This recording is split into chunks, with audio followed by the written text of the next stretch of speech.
All right, everybody. Good evening to all of you. Thank you so much for joining me here tonight at the Atlanta News First Alert Desk. I'm Savannah Louie here with your top 5 stories of the evening. And we're going to get started right away with a new development that has impacted hundreds, if not thousands of people here in the metro Atlanta area. I'm going to go ahead and show you I-75 up north, where traffic is finally back flowing normally after quite a few hours here. We know that earlier this afternoon there was a major issue on I-75 after a dump truck hit a overhead interstate sign. I want to go ahead and show you. This is going to be video from a report that we aired earlier this afternoon, and you can see right here, this is what the scene looked like earlier today. Again, this was earlier on I-75 after a dump truck hit a interstate sign. You can see it here on your screen, slanted down, part of it on the ground.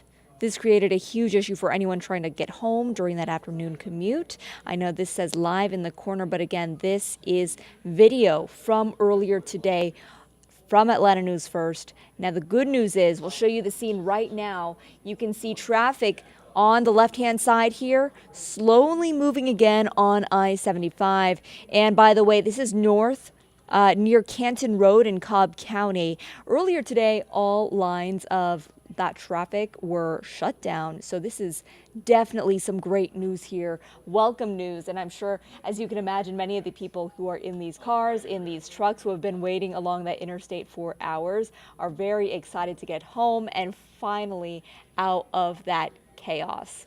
All right, we're moving straight ahead here to another big story that you may have heard about today. This one happening in Clayton County, impacting multiple cities here in the metro Atlanta area. We have learned that multiple cities in Clayton County are under a boil water advisory. Now, all of this began yesterday off Morrow Road and Skylark Drive when a water main broke. Right now, crews are still working to fix the issue. Many neighbors say that their water has been restored, which is great, but there are some people, some residents who are still having issues. Those people, if you are experiencing a problem with your water in Clayton County, you are encouraged to contact the Clayton County Water Authority. In the meantime, this boil water advisory is in effect for residents in Forest Park, Ellenwood, College Park, Morrow, and Lake City if you're experiencing low or no water flow. Now, the good news is that water advisory will be lifted hopefully pretty soon. We're expecting it to be lifted around midnight tonight. So if you are one of those folks who has been impacted and who is waiting for your running water to come on normally, hang in there. According to authorities, that water should be back to normal in just a matter of about 4 hours here. All right, I want to move on to another story, all surrounding the Fulton County Jail. And I know many of you out there might be thinking, oh, what does a jail have to do with me and my family? Well, if you live in Fulton County, it could actually have a pretty big impact, even if you never plan on going to the Fulton County Jail. I hope not. But what we're learning tonight is that this new jail proposal would also have an impact on your property taxes. County officials today proposing a 13% increase in the county millage rate, which means a spike in your property taxes if you live in Fulton County. Residents, if you live here, that 13% increase is likely to increase even more next year to help replace this jail. Now, you might be familiar with some of the stories we've told you about the Fulton County Jail. This jail, it is an old one. There are parts of the jail that are deteriorating, in bad conditions, dirty conditions, and at times sounds like unsafe conditions for the people who are there. Public safety concerns have been top of the list for many people. There have been 11 fires and nearly 600 fights since January of last year here. And that's, by the way, according to the latest study of conditions. Now, today, county officials weighed 3 financing options to pay for the $1.68 billion new jail. It's still unclear which route they'll take and where exactly that money's going to come from. But what is becoming clear is that the county will need to have taxpayers come in to contribute somehow with the increased property taxes over the next several years. This is obviously a developing story as we learn more about how they are planning to finance the new jail and some of those improvements. We will, of course, bring you all of the latest updates there. All right, another story I thought was really interesting, especially as we are in the heart of summer, and I know many of you hoping to get out on the water and cool down over the summer months. One popular place where you might be hitting the waves is Lake Lanier, but now a woman is starting a petition to drain Lake Lanier. And it's not just any woman. You might recognize her. She's a grieving mother and the ex-wife of superstar singer Usher. Her name is Tamika. Her 11-year-old son, Kyle, died there when he was hit by a jet ski more than a decade ago. Now, Tamika has created a petition on change.org, and she's calling on decision makers to drain, clean, restore, and improve safety measures at the lake. The Army Corps of Engineers Mobile District tells us draining this lake would not be possible. It's 26 miles, and they already clean it up 5 times a year. Already this year, though, there have been multiple incidents on the lake, including 9 boating incidents, including 6 people hurt and another 3 who have drowned. All right, final story for tonight.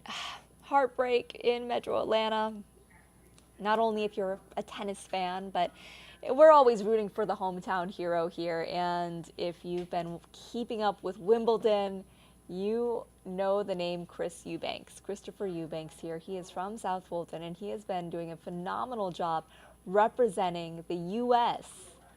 and South Fulton, but mostly the U.S. here at Wimbledon. You can see him playing here. This is from earlier in the tournament. Unfortunately, Eubanks was defeated today in the quarterfinals of the tennis tournament. The 27-year-old got support from all over the country during this run, though. It was amazing to watch. I was at lunch earlier today watching him play, and there were a group of people just cheering him on at the restaurant we were at in Midtown Atlanta. By the way, he was the last American man standing. He faced Daniil Medvedev earlier this morning. Like I said, he's from South Fulton. He went to Westlake High School. And local coaches have said that Eubanks is a prime example of what we need in tennis. Now, if you're thinking, oh man, it'd be so cool to watch him play in person. Well, kind of cool news here is that you might be able to. Eubanks is going to be playing here in Atlanta for the Atlanta Open. That's going to be happening over at Atlantic Station. I believe that's happening next week. So if you are a tennis fan, that might be your opportunity to watch that man play in person, if you can get those tickets, but I feel like those are going to be pretty hard to come by. All right, guys. Again, thank you so much for joining me here. It is always a pleasure to see you here at Atlanta News First. We're always happy to have you. Join us later tonight at 9 and 10 on Peachtree TV, and then also on WANF at 11 o'clock. But from here, oh, you're going to love this shot. Look at this, beautiful Midtown Atlanta. Love seeing the sun reflect off of these skyscrapers here. And we have, can I call these skyscrapers? Are these tall enough to be skyscrapers? I mean, they're up there. Meteorologist Patrick Pete with the forecast and also my analysis of how tall these buildings are.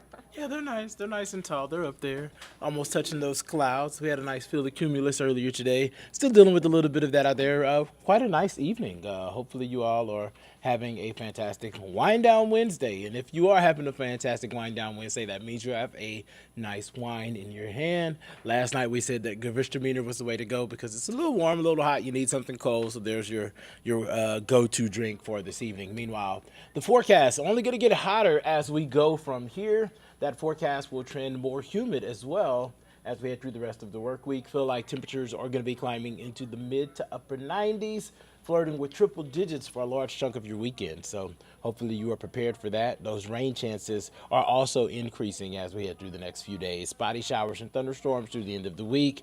And then we do have a first alert for Saturday for scattered rain and thunderstorms. And we first alerted Saturday because, number one, we expect there to be a few more showers and storms around, but also it's Saturday and you're trying to get outside, you're trying to do stuff. Maybe you're trying to catch up on some yard work, or maybe you're like, well, I'll be here Saturday. But on a normal Saturday, I would be trying to be out and about, maybe at the park or something, running errands, getting some things done. And if you were planning on doing that, it's going to be a little hit and go, touch and go, especially in the afternoon and the evening. So reasons to be weather aware. And here's that heads up that it's going to be a little messy for a few hours on Saturday. Meanwhile, tomorrow's not looking too bad. We have that rain chance at about 20%, not expecting this to be too overwhelming. Mainly dry for the morning, some clouds build in for the afternoon. May squeeze out a stray shower. That's why we're calling it 20%. Also, there's going to be some showers and storms in portions of Alabama. Some of that will drift over. We expect most of it to dissipate and weaken before it gets here, but can't rule out a stray shower thunderstorm with all this humidity out here. Models sometimes have a little bit of trouble picking up on some of these little short waves and how long their lives are going to be. But we could see some of that move in just because of the amount of energy that's going to be in the atmosphere. So 20% through the afternoon and evening. Eventually things start to dry out as we push into the overnight hours. 77 for the drive to work tomorrow, so a little bit warmer. You can see those numbers have been increasing for that 8 o'clock hour each day, and we're going to climb into the upper 80s as we push into the afternoon, watching those shower and thunderstorms. Opportunities start to fire up at around 2 to 3 o'clock, and we'll start to lower the rain chance later into the day, but we'll be watching for the moisture, getting into the 90s, but feeling like the mid 90s thanks to the humidity, and climbing for Friday. Taking a look at the 7 o'clock hour. Everybody's commuting. Maybe it's payday for most of you, not for us. Mid 70s for the start of the day. And we are climbing into the low to mid 80s pretty quickly. Already flirting with 90 degrees around lunchtime. And we're going to be watching for another one of those waves of energy as we head into the afternoon. That's going to allow for some showers and thunderstorms to fire up late day. We'll be tracking that through the early evening hours. That should subside the closer we get to about 9-10 o'clock. Still going to be warm through the overnight, though. Temperatures hovering near 80 at 11. So late night plans Friday night, just be prepared to drink water. They always used to tell us drink a glass of water in between everything else that you're drinking, so just remember to keep doing that. Meanwhile, heat and disease climbing into the upper 90s near triple digits for Friday afternoon. And we're repeating that for Saturday. The only saving grace Saturday will be the spots that do pick up on some of those scattered showers and storms. We'll see those numbers a little bit lower. Nonetheless, it's going to be humid and muggy and uncomfortable both of those days. And then some of that's going to linger into Sunday. We have that rain chance early Sunday, but we expect it to drop off as we head into the second half of the day. Meanwhile, eyes to the tropics because it is July and we are still in hurricane season, near the beginning of it, to be quite frank, so things should be this quiet. We are watching this disturbance. This center of circulation is actually separated from all of the thunderstorm activity, so you can kind of see all of the thunderstorms are out towards the east. The center is closer to where the center of this little circle is, and that's why we expect any development to occur over the next couple of days to be rather slow. And because the thunderstorms aren't essentially around the center of circulation, if this does become a tropical depression or a storm over the course of the next few days, it will be denoted as a subtropical storm because it's not the same structure as a tropical storm or tropical depression. So it will be referred to as subtropical, and that really just has to do with its structure, how it's developed and stuff like that. So either way, that chance is about 50% over the next 2 days, 2-7. Meanwhile, this is going to continue to move towards the east and north over cooler waters, and the trend will be for it to weaken. So no concerns to land, which is great news. 7-day forecast, which of course has your weekend in view, shows these numbers remaining unseasonably warm, about a couple of degrees the next few days, but the heat index is going to feel like the mid to upper 90s. So we want you to be prepared for that. Showers and storms, increase in coverage Friday into Saturday, and we will see the rain chances drop off early next week. Temperatures, though, will warm up into the lower 90s. I am taking a look at YouTube to see who's watching. Good evening, Casey. Good evening, Soldier.